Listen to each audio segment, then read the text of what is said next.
రాష్ట్రంలో ముఖ్యమంత్రి ఎవరు? రేవంత్ రెడ్డి గారు. నిజానికి ఆనాడు బాధితురాలతో మాట్లాడాల్సింది ఎవరు?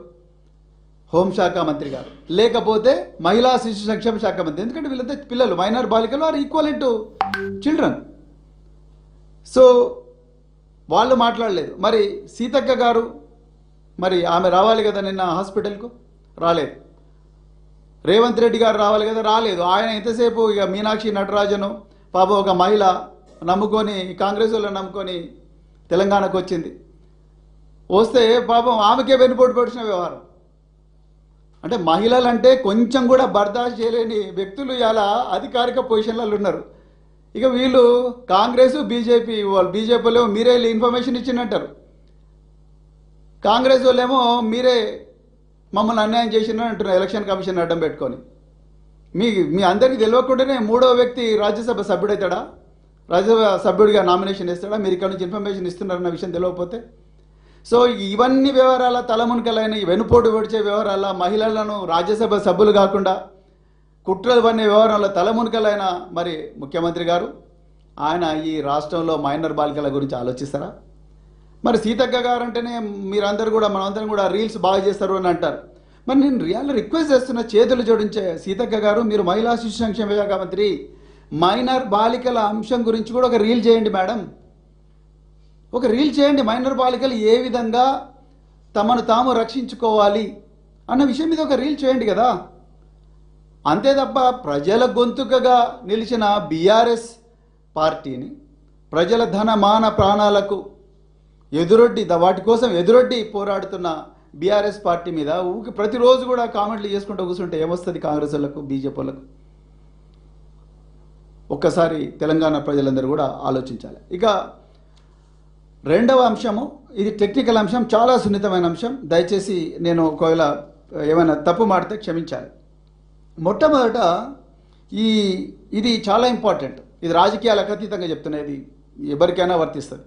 ఒక తండ్రిగా, ఒక మాజీ పోలీస్ అధికారిగా, అదేవిధంగా ఒక పౌరుడిగా. ఈ పోక్సో కేసులు నేరం జరిగిన తర్వాత వాటి పరిశోధించడం ఎంత ఇంపార్టెంటో, నేరం జరగక ముందు కూడా వాటిని ఆపడం కూడా అంతే ఇంపార్టెంట్. ఇది నా రిక్వెస్ట్ తల్లిదండ్రులకు బీఆర్ఎస్ పార్టీ తరఫున. అదేవిధంగా యంగ్ అడల్ట్స్కు, అంటే జంజీ అంటున్నాం కదా ఇప్పుడు మనం, ఆ యంగ్ అడల్ట్స్, తర్వాత 12 సంవత్సరాలు దాటిన బిడ్డలు ఎవరైతే ఉన్నారో, 12, 11, 10 ఆ వయసులో ఉన్న బిడ్డలు, వాళ్ళ తల్లిదండ్రులకు, అదేవిధంగా ఆ బిడ్డలకు మా ప్రత్యేకమైన రిక్వెస్ట్ బీఆర్ఎస్ పార్టీ తరఫున. మొట్టమొదట 99% పాక్సో కేసుల్లో నేరస్తులు ఎవరంటే బాధితులకు తెలిసిన వాళ్ళే. అంటే వాళ్ళు మామయ్యల రూపంలో రావచ్చు, ఆంటీల రూపంలో రావచ్చు, లేకపోతే పక్కింటి అంకుల్ రూపంలో రావచ్చు, లేకపోతే దూరపు బంధువుల రూపంలో రావచ్చు, లేకపోతే ఇంకా ట్యూటర్ల రూపంలో రావచ్చు, లేకపోతే గేమ్స్లో కోచ్ల రూపంలో రావచ్చు, లేకపోతే నైబర్స్ పక్కన ఇరుపురు వాళ్ళ రూపంలో రావచ్చు, లేకపోతే మత గురువుల రూపంలో కూడా రావచ్చు. అట్లనే అందరినీ చెడ్డోళ్ళని అంటలేను, కానీ ఒక కన్నేసి ఉంచాలి. పిల్లలను దయచేసి ఒంటరిగా వదలకండి. This is very very important. ఎప్పుడు కూడా వదలకండి. నేను చెప్పాను, ఒక్కసారి దాడి జరిగితే 30 సంవత్సరాలు 40 సంవత్సరాలకు కూడా మర్చిపోలేని పరిస్థితి ఉంటుంది. వాళ్ళు సైకలాజికల్ కథమైపోతారు. ఆ పరిస్థితి రాకూడదంటే పిల్లలను, వాళ్ళు ఎవరితో తిరుగుతున్నారు, వాళ్ళ దగ్గరికి ఎవరెవరు వస్తున్నారు అనేది ఒక కన్నేసి ఉంచాలి. ఈ దొంగలు ఎవరైతే, దుర్మార్గులు, ఈ కామాంధులు ఎవరైతే ఉన్నారో వాళ్ళు ఎలాంటివి ఎన్నుకుంటారంటే పాఠశాలలో ఒంటరి ప్రదేశాలు, లేకపోతే పార్టీలు జరుగుతుంటే అక్కడ మూలలు, లేకపోతే ట్యూషన్ కేంద్రాలు, లేకపోతే క్రీడా కేంద్రాలు, ఇంకా రకరకాల ప్రాంతాలు ఎక్కడైతే ప్రైవసీ ఉంటుందో ఆ ప్రైవసీ ఉన్న ప్రాంతాల్లోనే వీళ్ళు జనరల్గా ఆపరేట్ చేస్తుంటారు. అదేవిధంగా ఇక దీనికి ఒక టెక్నిక్ ఉంది, ఇది బాగా గుర్తుపెట్టుకోవాలి మీరు తల్లిదండ్రులు, అదేవిధంగా యంగ్ అడల్ట్స్. దీన్నే గ్రూమింగ్ టెక్నిక్ అంటారు. చాలా ఇంపార్టెంట్. ఇది అంతర్జాతీయంగా గుర్తించబడ్డ టెక్నిక్, ఈ గ్రూమింగ్ టెక్నిక్.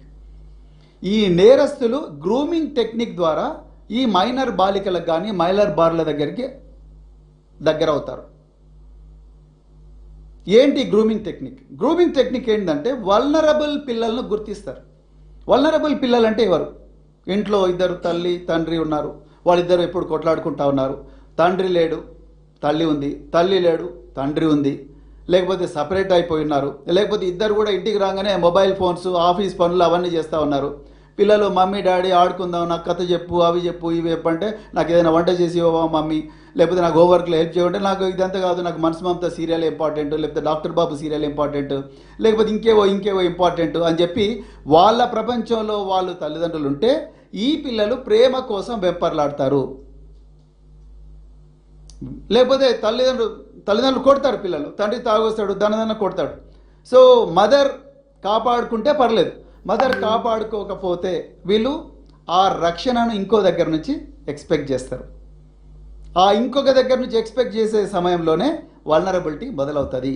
సో మొట్టమొదట టార్గెట్ని సెలెక్ట్ చేసుకుంటారు, ఎవరు? Vulnerable children. రెండవది, ఈ పిల్లల మీద నమ్మకాన్ని సంపాదిస్తారు. ఎవరు? ఈ నేరస్తులు.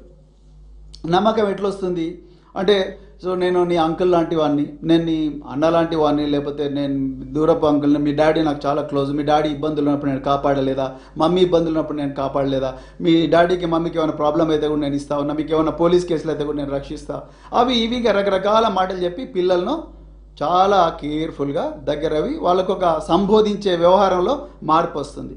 ఇక మూడవది, అవసరాలు తీర్చడం. అవసరాలు అంటే ఏముంటాయి జనరల్గా? ఈ నేరస్తులు అనే వాళ్ళు జనరల్గా ఏం చేస్తుంటారంటే, పిల్లలకు వాళ్ళు అడగకముందే వీళ్ళకు ఒక ఇంట్లో ముగ్గురు పిల్లలు ఉంటే వాళ్ళందరి పిల్లల మీద ఈ టార్గెట్ చేయరు, ఒక్కరే అమ్మాయి మీద చేస్తారు. ఒక అమ్మాయి, ఒక అబ్బాయి. జనరల్గా majority of the victims of sexual violence are young girls. So ఈ ఒకటే అమ్మాయి మీద ఫోకస్ చేస్తారు. ఒకే అమ్మాయి మీద ఫోకస్ చేసి ఆ అమ్మాయికే, ఇంట్లో ముగ్గురున్నా కూడా ఆ అమ్మాయికి, ఇద్దరున్న ఆ అమ్మాయికే ఎక్కువగా గిఫ్ట్స్ ఇస్తారు. What gifts? ఆర్డినరీ గిఫ్ట్స్ కాదు, కాస్ట్లీ గిఫ్ట్స్ ఇస్తారు, మంచి డ్రెస్సులు తీసుకొస్తారు. అదేవిధంగా అప్పుడప్పుడు పాకెట్ మనీ ఇస్తారు, మమ్మీ ఇవ్వట్లేదు కదా నేను ఇస్తాను, అమ్మ అంకుల్ పర్లేదమ్మా అని చెప్పి ఇస్తారు. అదేవిధంగా ఫోన్స్ ఇస్తారు. ఇప్పుడు ఫోన్స్, ఇన్స్టాగ్రామ్ చూడాలని యంగ్ జనరేషన్కి చాలా ఉంటుంది, స్నాప్చాట్లో చాట్ చేయాలని ఉంటుంది, అదేవిధంగా ఫోటోలు తీసుకోవాలంటుంది, సెల్ఫీలు తీసుకొని వాళ్ళ వాట్సాప్ స్టేటస్ పెట్టుకోవాలంటుంది, ఇంకా రకరకాల యాప్స్ అనమాట. ఈ యాప్స్లో పెట్టుకోవాలంటే మంచి మొబైల్ ఫోన్ కావాలి, దానికి కెమెరా ఫెసిలిటీ ఉండాలి. సో ఇప్పుడు కెమెరాలో అద్భుతమైన కెమెరా ఫెసిలిటీ ఫోన్స్ వస్తున్నాయి, వీళ్ళ దగ్గర డబ్బు ఉండదు. అలాంటప్పుడు ఈ పక్కింటి అంకుల్ వస్తాడు, లేకపోతే పక్కింటి భయ్యా వస్తాడు, వచ్చి ఇతను నా దగ్గర డబ్బులు ఉన్నాయి తీసుకో అని చెప్పేసి ఈ ఫోన్ తీసుకో, మంచి ఫోన్ కొనుక్కోమ్మా, పర్లేదు మా ఇంట్లో 2 ఉన్నాయి, ఇది ఒకటి తీసుకో అంటారు. పిల్లలు ఏమున్నది, అమాయకులు, మైనర్ బాలికలు ఎట్లుంటారు, వాళ్ళకి ఆ మెచ్యూరిటీ ఉండదు. సో అందుకొరకు ఈ ఎమోషనల్ నీడ్ ఫీల్ చేస్తారు. తల్లిదండ్రులు కొనిచ్చే పరిస్థితి ఉండదు, సో పక్కన వీడు పోనిస్తాడు. సో కొనిచ్చిన వెంటనే ఆ పిల్లలు ఆ ఫోన్ దాచిపెట్టుకుంటారు, దాన్ని వాడుకుంటారు. అంటే సో రిలేషన్షిప్ కొంచెం స్ట్రెంథన్ అవుతుంది. దాని తర్వాత స్లోగా ఐసోలేట్ చేస్తారు. ఎవరి నుంచి ఐసోలేట్ చేస్తారు? సిబ్లింగ్స్ నుంచి ఐసోలేట్ చేస్తారు. ఇంట్లో 2 పిల్లలు ఉంటే ఆ అమ్మాయిని స్లోగా వీళ్ళ వైపు ఎమోషనల్గా బ్లాక్మెయిల్ చేస్తారు. చేసి స్లోగా తల్లిదండ్రులకు వ్యతిరేకంగా మాట్లాడడం మొదలెడతారు.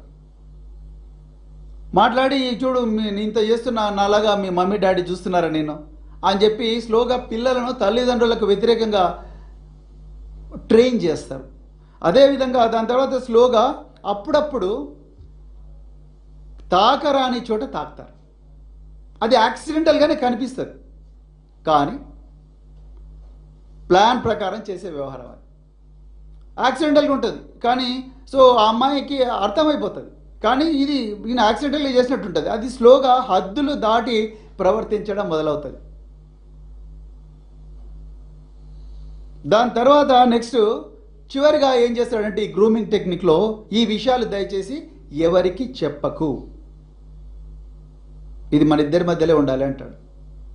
అర్థమవుతుందా? సో ఈ విధంగా ఒక 3, 4, 5 దశలలో చాలా కేర్ఫుల్గా అఫెండర్స్ విక్టిమ్స్ను ట్రైన్ చేస్తారు, బ్లాక్మెయిల్ చేస్తారు. బ్లాక్మెయిల్ చేసి వాడిని లోబరుచుకుంటారు. మన తెలుగులో అయితే లోబరుచుకుంటారు అంటారు. సో ఆ విధంగా లోబరుచుకొని వాళ్ళని ఎక్స్ప్లాయిట్ చేస్తారు. ఆ పిల్లలకి ఏమీ తెలియదు. సో మరి తల్లిదండ్రులు ఎట్లా గుర్తుపట్టాలి ఇవన్నీ కూడా? దానికి నా దగ్గర కొన్ని విషయాలు, అంటే టెల్ సైన్స్ ఉన్నాయి, అవి నేను మీకు చెప్పాలనుకుంటున్నా. ఒక వ్యక్తి ఎవరైనా మన ఇళ్లలోకి పిల్లల దగ్గరికి వచ్చి 3 అమ్మాయిలను సమానంగా చూడకుండా ఒకటే అమ్మాయిని చూస్తున్నాడంటే మీ యాంటెన్నా అప్ కావాలి, అంటే మీ ఒళ్ళంతా కళ్ళు పెట్టుకోవాలి, అప్రమత్తంగా ఉండాలి తెలుగులో చెప్పాలంటే. అదేవిధంగా ఈ వ్యక్తి పదే ఆ పిల్లలతో ఒంటరిగా గడపడానికి ప్రయత్నం చేస్తాడు. Never allow your children to stay alone with strangers.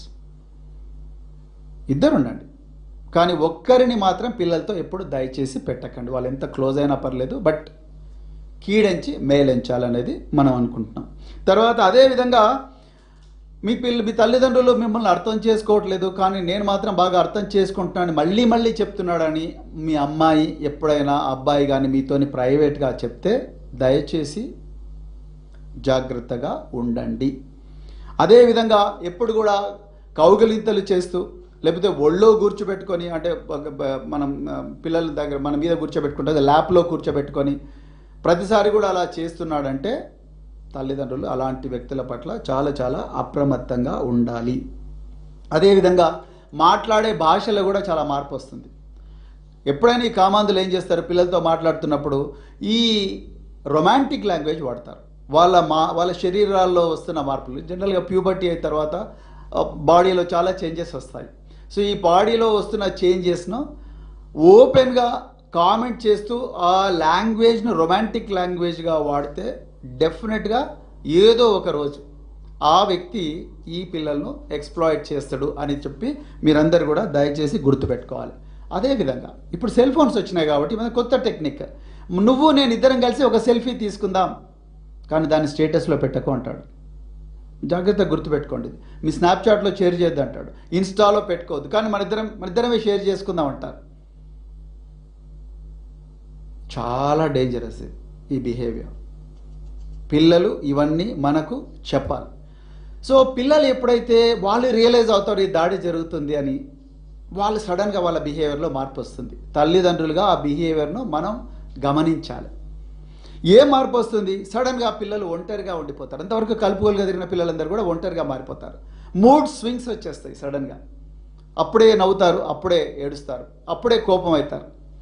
So అదేవిధంగా ఏ వ్యక్తితోనైతే తిరుగుతున్నామో ఆ వ్యక్తికి తాలూకా ఇచ్చిన ఫోను, మనీ, వాటి గురించి తల్లిదండ్రులకు చెప్పడం బంద్ చేస్తారు. గిల్టీ ఫీలింగ్ వచ్చేస్తుంది, లేకపోతే భయం వచ్చేస్తుంది. వాడు ఏం చేస్తాడు, చాలా కేసుల్లో మేము చూసాము, వాడంటే పిచ్చి పిచ్చిగా భయపడిపోతారు పిల్లలు. రాత్రి కళల్లో వస్తారు, పీడ కళల్లో, దాన్ని నైట్ మేర్స్ అంటాం మనం. అదేవిధంగా ఆ పక్క మీదనే బెడ్ మీదనే యూరిన్ పోసుకోవడం, యూరినేట్ చేయడం. సో ఇవన్నీ కూడా భయంతో చేస్తూ ఉంటారు, నిద్రలోనే కలవరిస్తూ ఉంటారు. ఈ బిహేవియర్ వచ్చిందంటే డెఫినెట్గా వాళ్ళు ఎక్కడో దగ్గర ఈ దాడికి గురవుతున్నట్టుగా మనం గమనించాలి. అదేవిధంగా ఈ డబ్బు, ఫోన్లు, ఎక్స్పెన్సివ్ గిఫ్ట్స్ ఏవైతే ఇచ్చారో ఆ గిఫ్ట్స్ను పిల్లలు దాచిపెట్టుకుంటారు ఈ తల్లిదండ్రులు తెలియకుండా. ఎందుకంటే మా మమ్మీకి తెలిస్తే ఏమంటుందో అని చెప్పేసి, మా డాడీకి తెలిస్తే ఏమంటుందో అని చెప్పేసి. ఆ విధమైన బిహేవియర్ మీ లోపల అంటే మన పిల్లల లోపల కనిపిస్తుంది అంటే మనం వెంటనే శంకించాల్సిన అవసరం లేదు, కానీ వాటిని ప్రశ్నించాలి. పిల్లలను కన్ఫ్రంట్ చేయాలి, ప్రేమగా లాలించి కన్ఫ్రంట్ చేయాలి అనేది చాలా చాలా ఇంపార్టెంట్. అదేవిధంగా అంతకుముందు పిల్లలు చాలా కలుపుగోలుగా ఒకరింట్లోకి వెళ్తూ ఉంటారు, లేకపోతే ఒక షాప్కి వెళ్తూ ఉంటారు, లేకపోతే ఒక వ్యక్తి దగ్గర మాట్లాడుతూ ఉంటారు. కానీ ఇప్పుడు సడన్గా వాళ్ళకి ఆ దాడి జరిగిన విషయం తెలిసే వరకే అమ్మో వీడి దగ్గరికి పోతే మాత్రం నా బతుకు ఖతమైపోతుంది అని చెప్పేసి పిల్లలు వాడంటేనే భయపడతారు. ఆ ఇంట్లోకి పోవాలంటేనే భయపడతారు. ఆ ఇంట్లోకి పోవాలంటే ఆ వ్యక్తి పేరు తీస్తేనే భయపడిపోతారు, చాలా దూరం అయిపోతారు. సో ఆ విధంగా అవసరం అనుకుంటే ఎక్స్ట్రీమ్ కేసెస్లో చేయి కోసుకుంటారు, ఆత్మహత్య యత్నం కూడా చేస్తారు పిల్లలు. అంత సీరియస్గా ఈ వ్యవహారం ఉంటుంది. అందుకొరకు ఇవన్నీ కూడా చాలా ఇంపార్టెంట్గా మనం గమనించాల్సిన అవసరం ఉన్నది. ఇక అన్నిటికన్నా ముఖ్యంగా ఏంటంటే నేను తల్లిదండ్రులకు ప్రత్యేకంగా మళ్ళీ మళ్ళీ రిపీట్ చేస్తున్నది ఏంటంటే, పిల్లలు ఈ జరుగుతున్న విషయాలన్నీ కూడా మీకు చెప్పే సైకలాజికల్ సేఫ్టీ, మళ్ళీ రిపీట్ చేస్తున్నాను, సైకలాజికల్ సేఫ్టీ, మనోబలాన్ని, స్వేచ్ఛను మనము ఇవ్వాలి. If you see something, do something, tell someone. మళ్ళీ రిపీట్ చేస్తున్నాను, if you see something, say something, tell someone. That someone could be your friend. ఈ ఖమ్మం కేసులో అయితే ఆ అమ్మాయి మామయ్య, ఆ మామయ్యకు ఈ విషయాలు కొంత ఆ వ్యక్తి వాళ్ళ తల్లి ఆ మామయ్యతో షేర్ చేసుకోవడం, షేర్ చేసుకున్న తర్వాత అతను పోలీసులతో అంతా షేర్ చేసుకోవడం, ఇవన్నీ తెలుసు. అంటే ఎవరో ఒక క్లోజ్గా ఉండే వ్యక్తికి తప్పకుండా ఈ విషయాలు షేర్ చేసుకోవాలి. అంతకుముందు మనం ఇంతకుముందు పేట్ బషీరాబాద్ పోక్సో కేసులో ఆ బాధితురాలు తన తల్లితో షేర్ చేసుకున్నది. సో అదేవిధంగా ఈ విషయాలు మనతో పిల్లలు షేర్ చేసుకునే విధంగా మనము వాళ్ళకి ఆ సైకలాజికల్ సేఫ్టీ ఇవ్వాలి. ఇవ్వకపోతే మాత్రం ఆ నేరం కంటిన్యూ జరుగుతూనే ఉంటుంది. పిల్లలు ఏదైనా ఎక్స్ట్రీమ్ కేసెస్లో ఏదైనా అఘాయిత్యానికి కూడా పాల్పడే ప్రమాదం ఉన్నది. అందుకొరకు దీని గురించి చాలా చాలా జాగ్రత్తగా తల్లిదండ్రులు ఉండాలి. పిల్లలకు ఈ విషయాలన్నీ కూడా, ఇప్పుడు నేను చెప్పిన విషయాలన్నీ కూడా పిల్లలతో ఓపెన్గా చర్చించాలి. ఇక తెలంగాణలో విద్యాశాఖ రేవంత్ రెడ్డి గారి దగ్గరే ఉంది. ఆయనే విద్యాశాఖ మంత్రి. చాలాసార్లు చెప్పారు, నేను విద్యాశాఖ కావాలని తీసుకున్నాను. అయ్యా రేవంత్ రెడ్డి గారు, మీ విద్య మీరు ఏ విద్య చదువుకున్నారో నాకు తెలియదు, కానీ ఆ విద్య వల్ల ఎన్ని వెన్నుపోట్లు పడుస్తున్నారో అది ఇక మీ పార్టీలకు తెలుసు, గాంధీ భవన్కి తెలుసు. దాని గురించి నేను మాట్లాడాను. కానీ ఇటీవల ఒక న్యూస్ వచ్చింది, రేవంత్ రెడ్డి గారు మీరు 4000 స్కూల్స్ మూసేస్తున్నారని న్యూస్ వచ్చింది. ఇది చాలా దుర్మార్గమైన చర్య. అది అర్జెంటుగా 4000 స్కూళ్ళు మూసేయాలన్న ఈ దురాలోచన బంద్ పెట్టి మీరు దయచేసి అర్జెంటుగా చేయాల్సింది ఏంటంటే స్కూళ్ళల్లో 4000 స్కూళ్ళు చేస్తానని చెప్పేసి, చాలా స్కూళ్ళు తీస్తానని చెప్పేసి 4000 స్కూల్గా మారుస్తానని చెప్పారు. సో నా రిక్వెస్ట్ ఏంటంటే, మీకు ఈ స్కూళ్ళు బంద్ చేయడం మానేసి మీరు అర్జెంటుగా మీరు చేయాల్సిందంటే స్కూళ్ళల్లో ఈ పోక్సోకు సంబంధించిన నేరాలకు సంబంధించి కరికులం క్లాస్ 1 నుంచే స్టార్ట్ చేయాలి. క్లాస్ 1 అంటే ఆ టైంకు పిల్లలకు దాదాపుగా 10 సంవత్సరాలు వస్తుంది, 5 సంవత్సరాలు వస్తుంది. ఆ 5 సంవత్సరాల నుంచే పిల్లలకు కొంచెం గుడ్ టచ్ అంటే ఏంటి, బ్యాడ్ టచ్ ఏంటి అంటే అనేది ఇప్పటి నుంచే చెప్పాలి. అదేవిధంగా 6వ తరగతి నుంచి పిల్లలకు అవతలి జెండర్ ఏంటి, ఆ జెండర్ని ఏ విధంగా రెస్పెక్ట్ చేయాలి అన్న విషయాలు చెప్పాలి. అదేవిధంగా మరి ఈ విషయాలు తెలిసిన వ్యక్తులు ఎవరైతే ప్రేక్షకులుగా మిగిలిపోకుండా, నేను అందుకొరకే బండి భగీరథ్ కేసులో one of the most important accused is, అంటే ఇంపార్టెంట్ సస్పెక్ట్స్ ఈజ్ శ్రీరామ్. ఈ శ్రీరామ్ అనే వ్యక్తి ఈ బండి సాయి భగీరథ్ ఫ్రెండ్స్ నెట్వర్క్లో ఉంటాడు. ఇతను ఈ సాయి భగీరథ్ చెప్తే ఈయన పోయి నిర్మల్లో పోయి వీళ్ళ మీదనే ఉల్టా కేసు పెడతాడు. అది మీ అందరికి కూడా తెలుసు. ఒకసారి నిర్మల్లో కేసు పెట్టడానికి ప్రయత్నం చేస్తారు. అదేవిధంగా మరి కరీంనగర్ 2 టౌన్ పోలీస్ స్టేషన్లో 308 క్లాస్ 5 కింద వీళ్ళ మీదనే ఒక హనీ ట్రాప్ కేసు పెట్టి హనీ ట్రాప్ అనే సర్క్యులేషన్ కూడా తీసుకొచ్చారు. వీటి గురించి బీజేపీలు ఎవరు కూడా మాట్లాడడం లేదు. సో ఈ 3 ఆస్పెక్ట్స్ మన విద్యా వ్యవస్థలో తప్పనిసరిగా ఇది కరికులంలోకి రావాల్సిన అవసరం ఉన్నది. లేకపోతే విద్యార్థులు చిన్న దశలోనే ఇవన్నీ నేర్చుకోవాలి, what is good touch, what is bad touch అనేది. ఇంకా చివరిగా నేను మళ్ళొకసారి మీ అందరి దృష్టికి తీసుకురావాలనుకుంటున్నా. నిజానికి 1098 ఈ విషయం సీతక్క గారికి తెలుసో తెలియదో నాకు తెలియదు, కానీ 1098 అని చైల్డ్ హెల్ప్ లైన్ అని ఒక చైల్డ్ హెల్ప్ లైన్ ఉంది. అదేవిధంగా 181 women help line, 181 1098 child help line. ఈ హెల్ప్ లైన్లకు మీ పిల్లల మీద ఎలాంటి అఘాయిత్యం జరిగినా, లేకపోతే పిల్లలకు ఎలాంటి అనుమానాలు వచ్చినా, నేను చెప్పిన ఈ పక్కలో తెలిసిన ఇరుగు పొరుగు వారు పిల్లల మీద ఏమైనా అఘాయిత్యం చేయడానికి ప్రయత్నం చేసినా ఈ హెల్ప్ లైన్కు తప్పనిసరిగా కాల్ చేయొచ్చు. ఫ్రీ, 24/7 ఉంటుంది, చేయాలి. కానీ ఇది నిజానికి ఇప్పుడు నేను చెప్పిన విషయాలన్నీ కూడా ముఖ్యమంత్రి రేవంత్ రెడ్డి గారు, ఆయన హోంమంత్రి కాబట్టి, లేకపోతే సీతక్క గారు పెట్టాలి. కానీ వాళ్ళు పెట్టరు. అర్థమైపోయింది. తెలంగాణ ప్రజలకు వీళ్ళ మీద ఆశలు లేవు. రోజు కాదు, మొదటి రోజే వీళ్ళ మీద ఆశలు పూర్తిగా కోల్పోయినరు.